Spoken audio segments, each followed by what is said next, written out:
lang?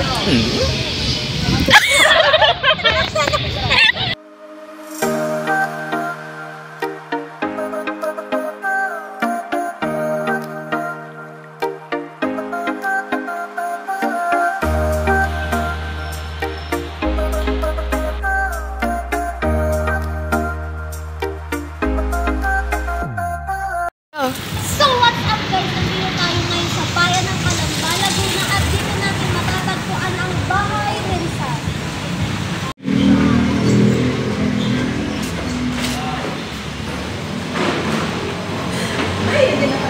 So, eto na nga guys.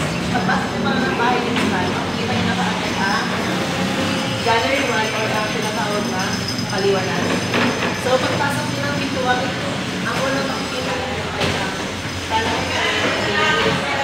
ang kanyang mga niluluto.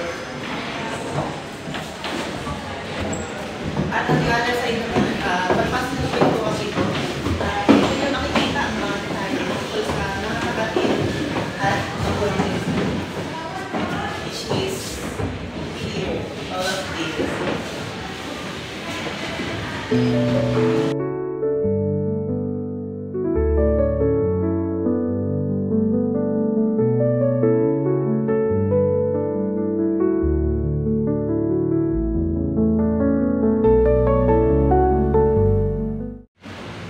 At sa parte naman ng gallery 1, meron pa dito isang pinto na ang makikita niyo ay ang kanyang ina at ang anak na si Theodora at si Rizal. Dito ay makikita niyo na tinuturuan niya ang kanyang minamahal na anak.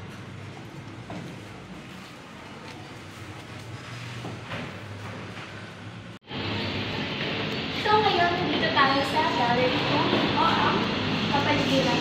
So dito sa wall na to, makikita niyo ang timeline, ang mga nangyari kada taon dito sa bahay ni Rizal mula 1742 hanggang 1887. So dito naman sa left side, makikita niyo ang mga lugar sa Laguna. So saan may connection kay Rizal. So dito tayo dito.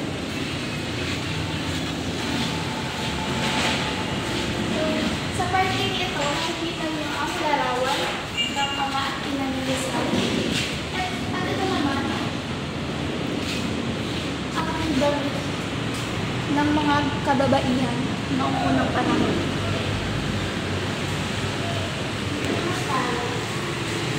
So ito, ang mga detalye, mga kailangan malaman sa mga nangyari noong unang panahon dito sa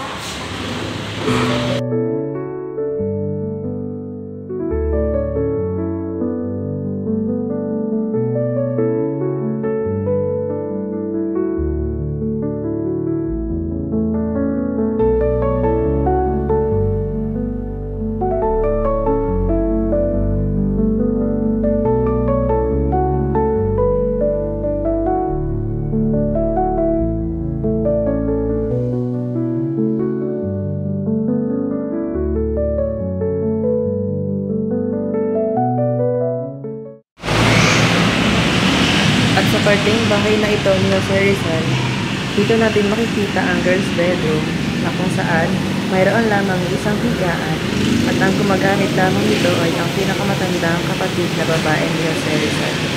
Habang ang iba naman ay sa lapang nasasali tutulog gamit ang banig. At sa isang sulok ng kwartong ito, makikita natin ang sewing machine na ginamit ni Trinidad. At sa kabilang parte ng bahay ni Rizal, dito naman natin makikita ang boys' bedroom na kung saan ang kapatid ni Jose Rizal na si Pasano ay pinahintulutan siya na gamitin ang higaan.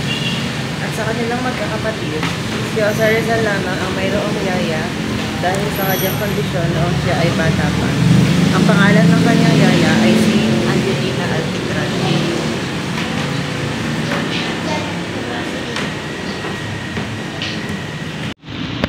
At sa parteng ito ng boys' bedroom, dito natin makikita ang washstand with a marble top na ginamit ni Rizal sa kanyang clinic noong siya ay nasa Hong Kong. At Dito rin natin makikita ang towel rack na ginamit ni Rizal. At makikita natin sa towel rack na ito ang initials ng Sir Rizal na JR.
Wala akong go!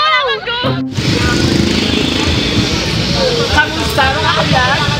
Tayo ngayon sa isa sa mga pinakamahalagang paaksapan sa bayan ng Kalimba, ang St. John the Baptist School. Tara, samahan niyo kami tuklasin ang kasaysayan ng nagmahal ng simbahan. Let's go!